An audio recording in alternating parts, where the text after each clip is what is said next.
pada kemana sih ini ikan? Gak ada satupun yang nyangkut. Dari pagi aku belum makan, lapar sekali. Berikan aku ikan untuk kumakan hari ini.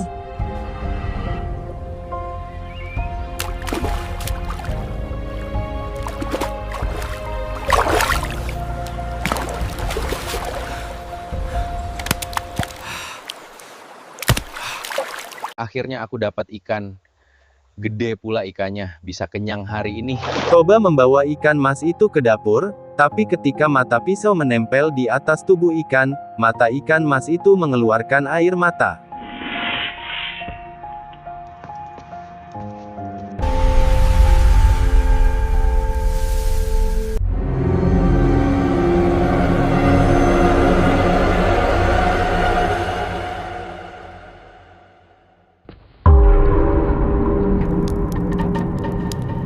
Siapa kamu?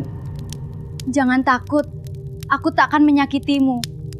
Aku adalah putri yang dihukum menjadi ikan. Karena kau telah menyentuhku dengan tanganmu yang bekerja keras, kutukan itu sirna. Sebagai balas budi, aku akan mengabdi padamu. Sejak saat itu, Toba tak lagi sendiri. Putri ikan mas yang bernama Boru Sarinding menemani hari-hari Toba. Boru Sarinding mengurus rumah dan keperluan Toba lainnya dengan sepenuh hati, hingga membuat Toba jatuh cinta. Boru, maukah kau menjadi istriku? Iya Toba, aku mau. Toba, tapi ada satu rahasia yang harus kau kunci rapat di dasar jantungmu. Apapun akan kulakukan untukmu. Jangan pernah, sekalipun dalam hidupmu, mengungkit asal-usulku. Jangan pernah menyebut bahwa aku berasal dari seekor ikan. Jika kau melanggarnya, janji ini akan hancur, dan seluruh negeri ini akan tenggelam dalam amarah alam. Aku bersumpah di langit dan bumi, rahasiamu adalah rahasiamu. Aku hanya melihatmu sebagai istriku, bukan yang lain.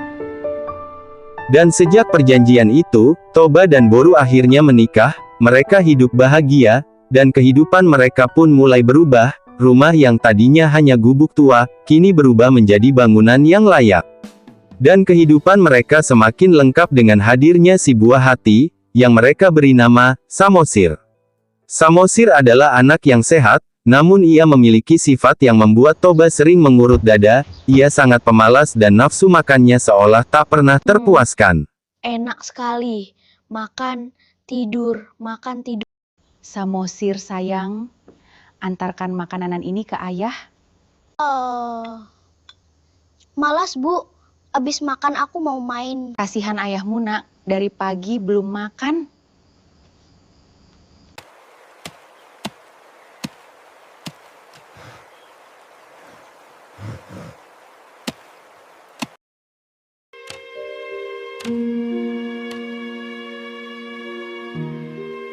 Panas sekali hari ini. Lapar banget. Udah siang gini, Boru. Mau belum nganter makanan.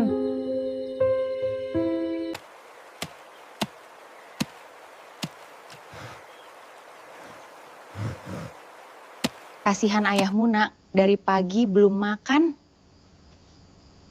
Sini.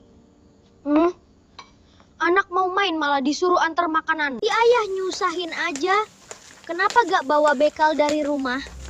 Anak kebunnya jauh lagi.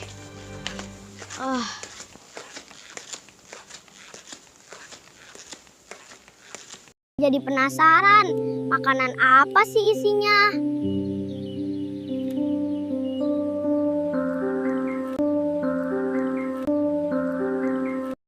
Ayah, ini makannya. Apa ini?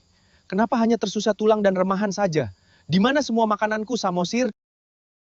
Aku lapar ya, tadi makanannya aku makan. Maaf kalau sisanya tinggal sedikit. Kurang ajar kau, dasar anak tidak tahu diri. Benar-benar kau ini anak keturunan ikan.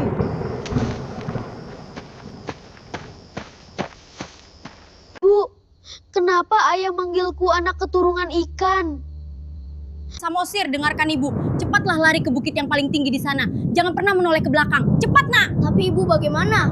Ibu ikut bersamaku. Ibu harus kembali ke tempat asal ibu. Cepat lari, Samosir, sebelum semuanya terlambat.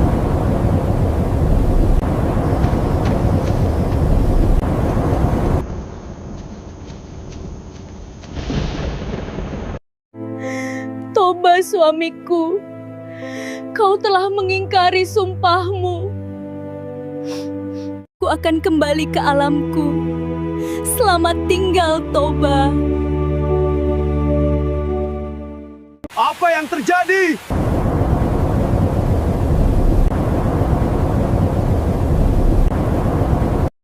Anakku, istriku.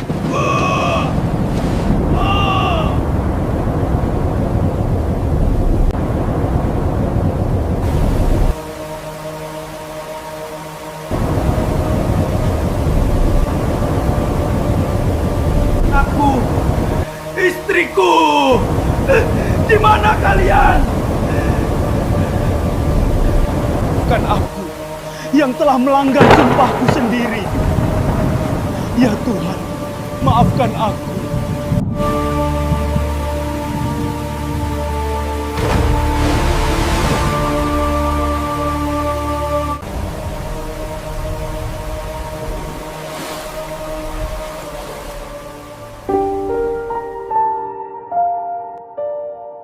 Samosir berdiri di atas bukit melihat tempat tinggalnya menjadi danau yang luas. Dan sejak saat itu, danau tersebut dikenal dengan nama Danau Toba, dan bukit tempat berdirinya Samosir dikenal dengan nama Pulau Samosir.